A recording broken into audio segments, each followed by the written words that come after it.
Mesdames, Messieurs, bonsoir et bienvenue dans votre journal. À la une ce soir, après les grandes dépenses des fêtes de fin d'année, comment joindre les deux bouts en attendant le mois de février prochain? Des Ouagavillois vous en donnent la réponse dans ce journal.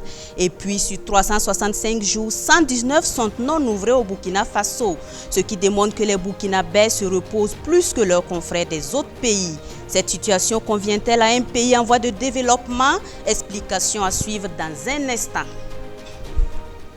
Les fêtes de fin d'année sont généralement des périodes de grandes dépenses. On le dit souvent, après les fêtes, c'est la janviose. On dépense sans compter et on serre la ceinture durant le mois de janvier en attendant celui de février. Nos reporters Achille Ouedraogo et Assanatou Traoré étaient curieux de savoir comment les Ouagavillois comptent affronter cette janviose. Suivez le reportage. Les fêtes de fin d'année se sont bien déroulées pour la majeure partie des Ouagavillois interrogés, nonobstant quelques soucis financiers. Selon eux, une fête réussie, c'est tout d'abord la santé avant le côté festif. Alhamdulillah, les fêtes se sont bien passées dans la mesure qu'on s'est retrouvé dans 2021. Dans la santé, je pense qu'il n'y a rien de tel. Et d'après nos connaissances aussi dans le pays, il n'y a pas eu d'incident majeur. Donc on ne fait que rendre grâce à Dieu. Toujours a-t-il dit que s'il y a la santé, et la vie continue. Et la fête, c'est une imagination. Et chaque fois que tu as la santé, c'est une fête, quoi. Les fêtes de fin d'année se sont bien passées ici. Alors, avec la santé, on a pu bien fêter la fête. Thé avec du thé, accompagné du poisson braisé. Nous aussi, on a pu fêter les fêtes là. On était tous en bonne santé. Bon, je me dis que non, ça c'est le minimum, quoi. Voilà, ça commence par la santé, et puis les autres viennent après. Ça a été. Mais vraiment, ça n'a pas été difficile grâce parce qu'on n'avait pas beaucoup de moyens. On a fait de ce que nous aussi on peut. Parce qu'on ne peut pas prendre l'argent là, dépenser et après la fête, on est assis. On n'a pas eu l'argent pour les fêtes. On n'a pas eu à fêter comme les années passées. Il n'y a pas eu d'argent. Entre règlement de scolarité des enfants, paiement de loyer et de factures, sans compter les soins en cas de maladie, sont entre autres les préoccupations de certains après ces fêtes de fin d'année. Pour d'autres, par contre, cela ne change en rien le cours du mois, car tout dépend de la gestion et de la compréhension des fêtes de tout un chacun. Après les fêtes, ce n'est pas la défaite, dans la mesure que si on est un homme averti, on fait les dépenses par rapport à nos moyens disponibles. Puisque l'année, ce n'est pas une seule journée. Donc on ne doit pas prendre tout ce qu'on a économisé au cours de l'année pour dépenser une seule journée. Il y a des trucs, il y a des prévisions qu'on doit faire. Et par rapport à ces prévisions, normalement, il ne doit pas avoir de défaite après la fête. La fête, ça continue sur moi. Je vais affronter ça avec la santé. C'est-à-dire qu'on va se mettre encore au travail, faire le tout possible, d'ici que la fin, on va dire que la fin de ce mois-là, que les dépenses qu'on a dépensées aussi sont déjà rentrées. Je me dis que ça c'est pour ceux qui ne savent pas gérer leur vie. Je suis assez mature pour savoir que non, la janviose, pour moi, ce n'est pas une maladie. Mais si tu sais comment gérer le peu que tu as, je ne pense pas qu'il y ait de janviose pour toi. Voilà, peu importe les dépenses que tu as eu à effectuer pendant la fête, voilà. Tu sais comment dépenser, tu n'es pas obligé de payer 10 caisses alors que non, tu n'es pas à 10 caisses près. Voilà, ce que tu as, même si c'est du dolo, tu te procures du dolo, c'est ce que tu as, tu fais avec ce que tu as. Tu n'es pas obligé d'aller au-delà. Ce que nous aussi, on avait réservé, on va se débrouiller avec ça. Sinon, vous-même, vous savez que le mois de février, c'est le paiement des enfants, les derniers paiements là. Donc, on tient compte de ça aussi. La scolarité des enfants, c'est ça maintenant notre souci. Mais s'il plaît à Dieu, on va s'en sortir. Tout en espérant trouver des solutions idoines pour affronter le mois de janvier, tous espèrent que l'année 2021 sera meilleure à la précédente. Et puis, ces périodes de fin d'année sont généralement des moments de bonnes affaires pour les commerçants. La plupart d'entre eux réalisent en cette période les meilleurs bénéfices de l'année. Mais qu'en a-t-il été pour les commerçants de Ouagadougou? Cette année où les fêtes se sont déroulées dans un contexte austère marqué par la pandémie à coronavirus, l'insécurité et la crise financière. La réponse dans ce micro-trottoir réalisé ce lundi même 4 janvier dans les rues de Ouagadougou par Achille Ouedraogo et Assanatou Traoré. C'est généralement en ces périodes que de nombreux commerçants font de bonnes affaires et amassent de grandes fortunes du fait de l'affluence des clients. Cependant, la pandémie du Covid-19 a négativement joué sur les affaires cette année. La moisson n'a pas été bonne. Certains commerçants du marché de Songnaba et d'autres installés aux abords des voies de Ouagadougou ne cachent pas leur mécontentement face à la mévente. On ne peut pas dire « waouh, hein? » Non. Concernant avec l'année passée, c'est une grande différence. Voilà, parce que cette année, il y a eu le Covid qui est là. Donc, il y a eu beaucoup de diminution. Bon, les clients étaient réservés. Voilà, donc, en temps, quand c'était un peu relâché, même malgré, bon, il y a eu peu de clients, sincèrement. Il y a eu peu de clients. Le travail est devenu nage. Nous aussi, on avait du mal à gérer tout ça. Cette année-là, on n'a pas fait beaucoup de ventes. Le marché, là, c'était là. Par rapport à... Je ne sais pas si c'est les maladies ou bien c'est quoi. Ce n'a pas été comme ça. Voilà. Donc là, voilà, on ne va pas mentir. Que si cette année, bon, on a vendu, mais c'est pas trop. Mais c'est à cause des maladies là. Parce que les gens n'ont pas trop sorti. Mais les poulets même, c'est ça. Si ce n'est pas les poulets même, les blancs, aidez-nous là. Ah, si c'est pour les Africains là, c'est trop dangereux. On ne peut pas payer. Nous-mêmes, vendre, mais c'est c'est. C'est les pintades là, cette année, pintade n'a pas monté. On vend pintade 3500. Même les fêtes là, on vendait 3500. Mais poulets là, il y a beaucoup de poulets, nous-mêmes, vendons les 5000. Moi-même, j'ai payé les poulets même 6750. Le gros coq même. Moi-même, j'ai payé. C'est pas, j'ai vendu ça à 7500. Mais toi-même, tu sais, c'est cher. Je n'ai pas vendu assez quoi. L'année passée, c'était bien plus que cette année-là. Si pour ces commerçants, l'engouement n'était pas de taille, il n'en est pas de même pour Moumouni Yerbanga qui se frotte les mains pour le chiffre d'affaires réalisé. J'ai tout vendu. Mais ceux qui ont commandé poulet avec moi aussi, ils étaient contents quoi. Par rapport à ceux qui n'ont pas commandé premièrement là. Ceux qui sont venus avant ça, ils ont vu que le poulet s'est revenu cher. Parce que les gens n'ont pas amené beaucoup à cause de la situation. Ceux qui ont commandé, j'ai tout vendu. Donc j'ai pu dire que c'était bon avec moi. Avec moi c'était bon, très très bon. Parce qu'il veut moyenne, il y en a qui veulent tout petit même. Donc à partir de 2500 jusqu'à 4000, il y en a. 2500 poulet moyenne. Il y en a qui veulent 3000, il y en a qui veulent 4000. Il y en a même quand ils arrivent comme ça, si ce n'est pas le poulet qui dépasse, tous les poulets ne l'avaient pas. L'ensemble des commerçants ont formulé des vœux d'abondance financière, de paix, de santé et surtout de sécurité pour le Burkina Faso en cette année 2021. Et puis, les travailleurs burkinabés se sont reposés cette semaine 4 jours durant. Cela est dû aux 2 jours fériés et 2 jours non ouvrés. Le 1er janvier, jour de l'an, le samedi 2 janvier, jour non ouvré le 3 janvier qui commémore le soulèvement populaire et aujourd'hui, lundi 4 janvier, jour férié. En résumé, les travailleurs burkinabés se reposent plus que les confrères des autres pays. Disons des pays voisins avec 119 jours de repos sur 365 que compte l'année. Cette situation n'est-elle pas interpellatrice pour un pays en développement? Suivez le commentaire de Ilyas Kabouri. Les travailleurs burkinabés viennent de traverser un long moment de repos sur 4 jours d'affilée, communément appelé long week-end.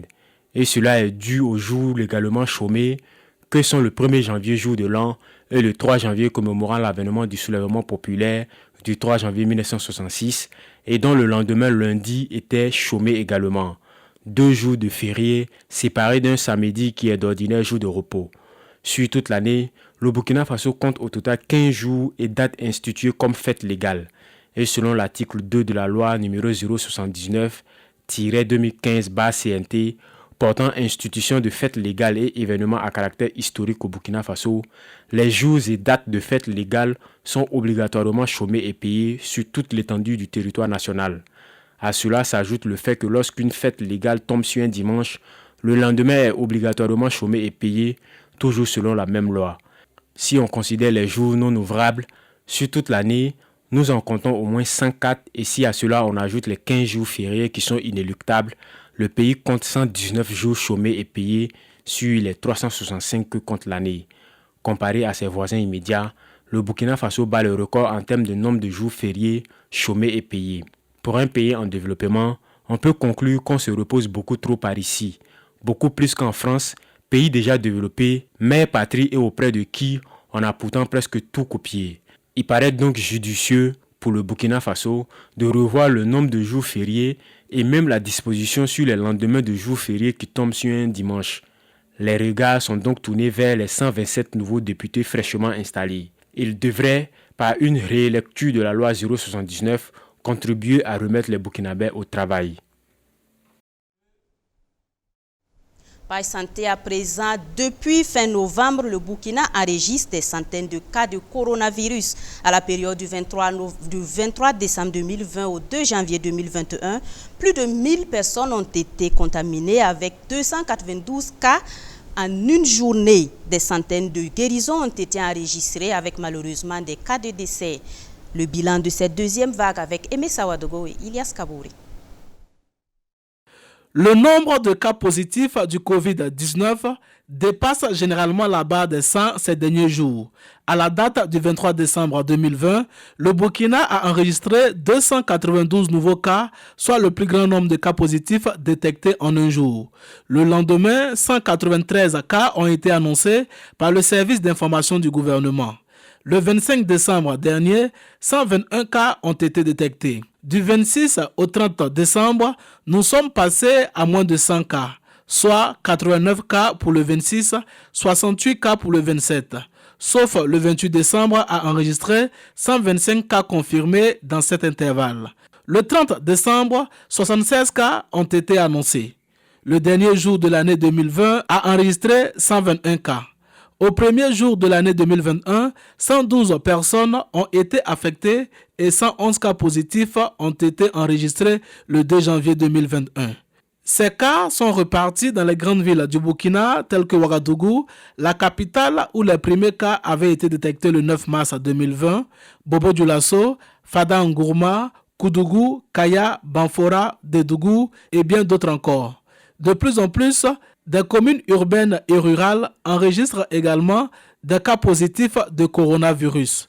On peut citer Karangasso-Vigué, Nouna, Mani et plusieurs autres communes. Les sites miniers dans les différentes villes constituent également des foyers où se propage la maladie.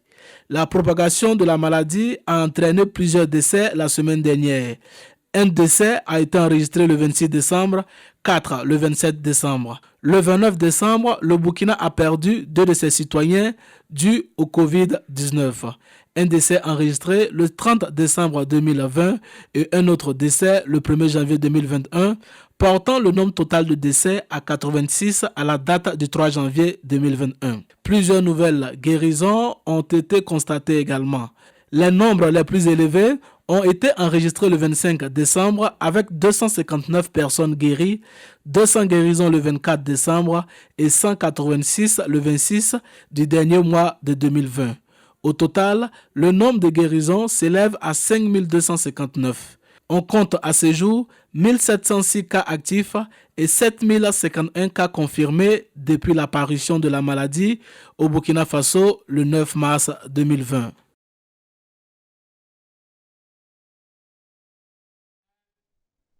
Cap à présent sur le Niger.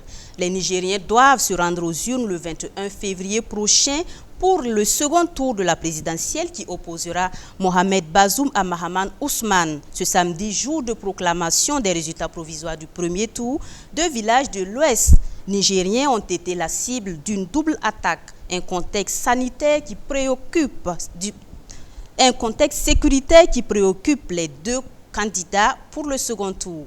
Yaovi Diom Or. Bazoum Mohamed 1 879 543 voix, soit 39,33%.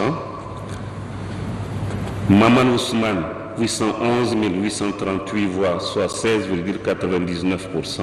Le peuple du Niger est donc à nouveau appelé aux urnes pour départager Mohamed Bazoum et Mahaman Ousmane lors d'un second tour de la présidentielle prévue en février prochain, alors que les attaques terroristes sévissent toujours dans le pays. Ce 2 janvier, la CENI a annoncé les résultats du premier tour, plaçant en tête le candidat du pouvoir, Mohamed Bazoum, avec 39,33% des voix, suivi de l'ancien président Mahaman Ousmane, crédité de 16,99% des suffrages. Les deux hommes, fins connaisseurs de la politique nigérienne, doivent donc à nouveau s'affronter aux urnes. Dauphin du président sortant Mahamadou Issoufou, Mohamed Bazoum, plusieurs fois ministre, occupait depuis avril 2016 le portefeuille de ministre d'État, ministre de l'Intérieur, de la Sécurité publique, de la décentralisation et des affaires coutumières et religieuses, jusqu'à sa démission en juin 2020 pour se consacrer à sa campagne électorale. La question sécuritaire fait partie de ses priorités. Il compte renforcer la lutte contre les attaques terroristes. Face à lui, Mahaman Ousmane, ancien président démocratiquement élu au Niger en 1993, puis renversé en 1996.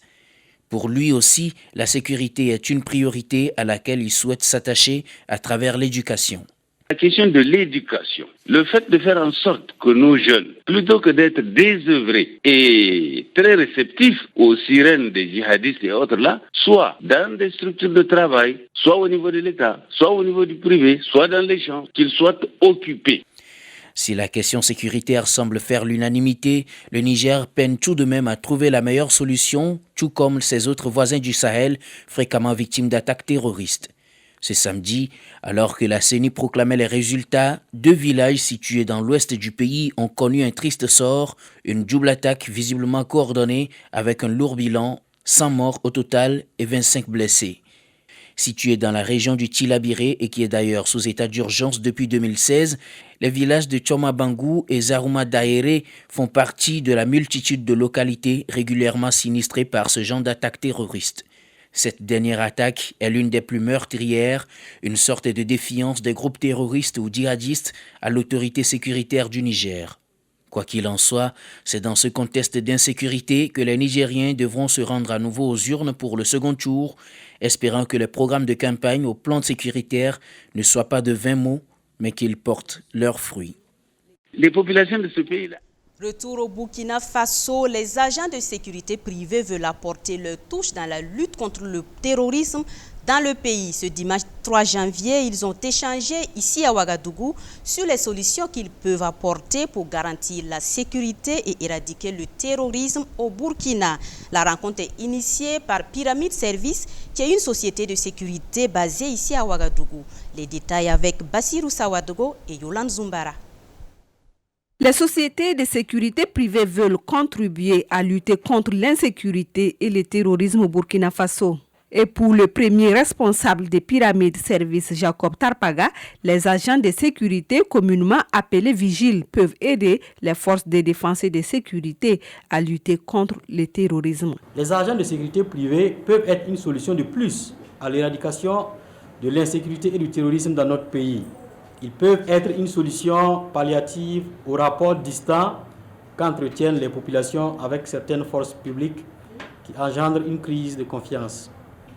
Le contraste entre les agents de sécurité privée et du public est que ces derniers sont perçus par moments comme des corps étrangers au sein de certaines communautés et engendrent une réticence des populations à collaborer avec des forces de sécurité publiques et républicaines. Pour l'ex-ministre de la Sécurité, Auguste Denis Barry, la sécurité des Burkinabés incombe à tous. Et pour cela, des dispositions doivent être prises, surtout au niveau des sociétés de sécurité privées. Parce que la sécurité, par définition, est un sentiment.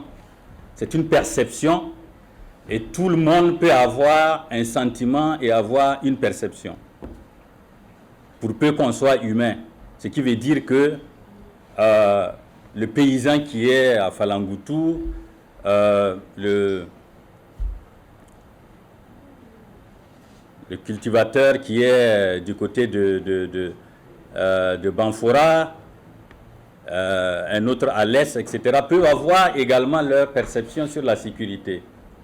Maintenant, sur certains aspects, évidemment, l'interpellation des spécialistes de la question est beaucoup plus, on va dire, prononcée et devrait en tout cas les amener à apporter les réponses aux préoccupations des uns et des autres. Comme chaque année, un prix a été décerné au meilleur agent de sécurité privée de l'année.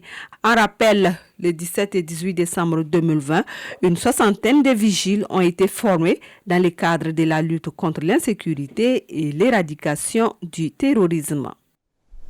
Le retour de la paix et la fin du coronavirus au Burkina Faso, ce sont là les vœux du nouveau chef de file de l'opposition, Edi Komboego.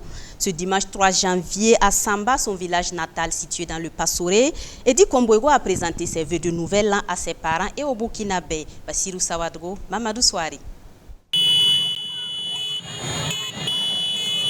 Le candidat arrivé deuxième à l'élection présidentielle du 22 novembre dernier est accueilli ici en fanfaron sur sa terre d'origine, Samba, village situé à quelques encablures de Yako dans le Passoré. Ici, chaque 3 janvier, Edi Komboego vient présenter ses vœux de nouvel an à ses parents. Cette communion annuelle avec ses parents de Samba est, d'après le tout prochain chef de file de l'opposition burkinabé, une suite des pas de son défunt père. Et ce 3 janvier 2021, la tradition a été une fois de plus respectée. Chaque année, j'ai l'habitude, ça n'a même pas commencé par moi, ça a commencé par mon père.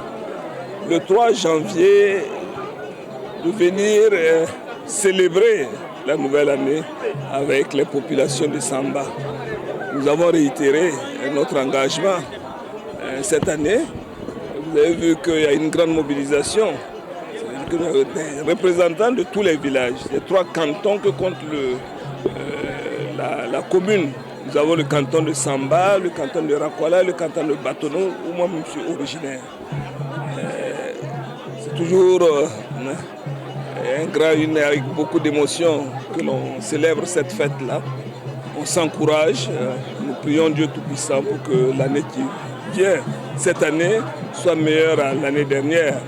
Edi Komboego n'a pas manqué de se prononcer sur les questions d'actualité, notamment la maladie à coronavirus et le terrorisme. Avec ses parents de Samba, ils ont souhaité que le Burkina retrouve sa paix et sa quiétude d'antan. Nous avons eu tous les mots, il faut le dire. La Covid-19, nous subissons depuis 2015 les attaques des barbares qui ont occupé une partie de notre territoire, qui endeuillent chaque fois nos populations, laissant des veuves, des orphelins. Nous sommes sortis difficilement d'une élection électorale avec ce que l'on sait, des résultats entachés d'irrégularité, mais nous avons transcendé nos égos pour préserver la paix au Burkina Faso. Nous souhaitons que les années à venir, il y ait plus d'écoute, d'échange, d'entente dans ce pays-là. Les habitants de la localité de Samba apprécient positivement cette démarche de leur fils. Je peux dire que vraiment, c'était tellement très fantastique, vraiment c'était très bien. On dit merci beaucoup à M. le Président Edi Komboego qui s'est présenté ici aujourd'hui pour la fête de... Bon, on peut dire que la fête, chaque fois il fait la fête ici le 3 janvier. Mais cette fois-ci, il a fait comme un peu de mais ce n'est pas pour les campagnes passées. Donc vraiment, on peut dire que c'était très bien écoulé. Après la bataille électorale de novembre dernier, le président du Congrès pour la démocratie et le progrès CDP compte élargir sa présentation de vœux en cette nouvelle année 2021 à d'autres localités à proximité de Samba, une sorte de remerciement à ces populations pour leur confiance lors des dernières élections.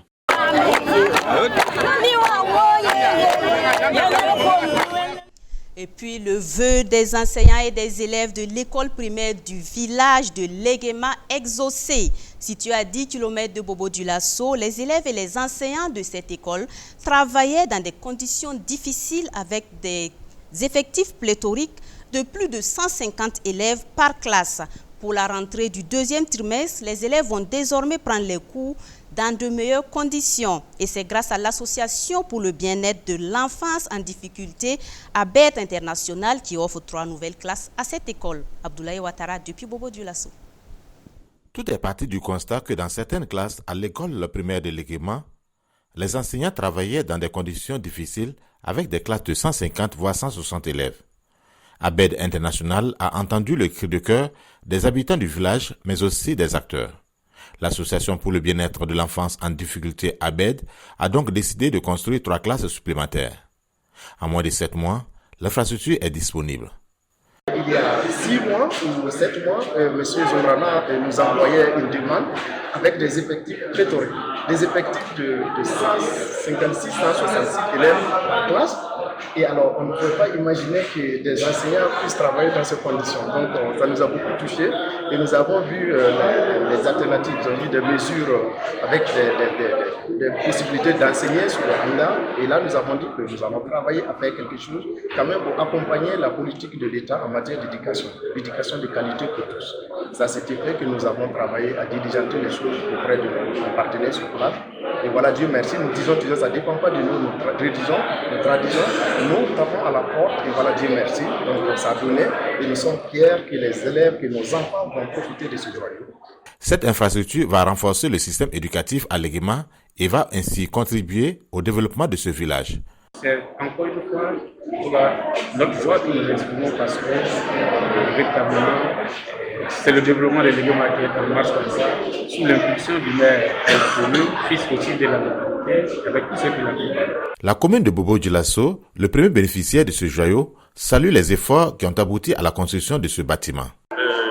Parmi nos préoccupations, c'est effectivement la réduction des nombres d'effectifs dans les classes. Vous savez que malheureusement, à l'image j'allais dire un peu du pays, la plupart de nos écoles ont des effectifs pléthoriques. Alors l'État, le gouvernement fait son effort, la région, la collectivité commune, chacun essaie de faire, de jouer sa partition. Mais j'avoue que cela reste toujours insuffisant. Quand nous avions des bonnes volontés à travers des structures associatives qui arrivent à donner une école à un village, à une commune, j'avoue que c'est un exemple qui touche. L'infrastructure a coûté plus de 25 millions de francs CFA. Les élèves ont exprimé leur reconnaissance aux bailleurs car c'est une épine de moins pour eux qui se partageaient des fois le tableau-banc à 4. ABED International, qui est à sa 8e réalisation dans la région des Hauts-Bassins, n'attend pas s'arrêter en si bon chemin.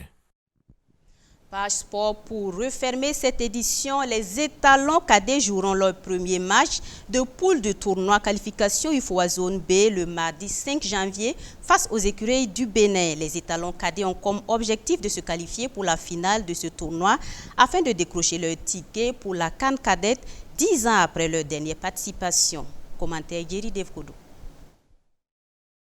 Depuis leur sacre en 2011 lors de la CAN U17 au Rwanda, les étalons cadets n'ont pu retrouver cette compétition. L'équipe burkinabé entend mettre fin à cette disette. Les étalons cadets ont quitté Ouagadougou le dimanche 3 janvier 2021 en direction du Togo où se disputera le tournoi qualificatif de l'Union des fédérations ouest-africaines, UFOA Zone B.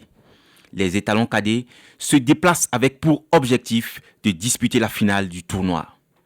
Eric Zie Ouattara et Mamadou Zongo sont les entraîneurs en charge de conduire l'équipe U17 pour la reconquête du titre. Les étalons cadets feront leur entrée dans la compétition contre leurs voisins, les écureuils du Bénin, le 5 janvier 2021. Leur deuxième sortie est prévue contre le Niger le 8 janvier. Pour leur troisième match de poule, les étalons cadets affronteront le Togo le 11 janvier. Le groupe B, quant à lui, est composé de la Côte d'Ivoire, du Ghana et du Nigeria. En 2018, les étalons U17, sous la conduite de Daouda Sanou, dit Famoso, avaient été éliminés dès le premier tour du tournoi qualificatif. La finale de la compétition est prévue pour le 20 janvier 2021. Les deux équipes finalistes seront qualifiées pour la phase finale de la CAN U17, prévue au Maroc. C'est tout pour les actualités de ce soir. Passez d'agréables moments en compagnie de la chaîne africaine. Bonsoir.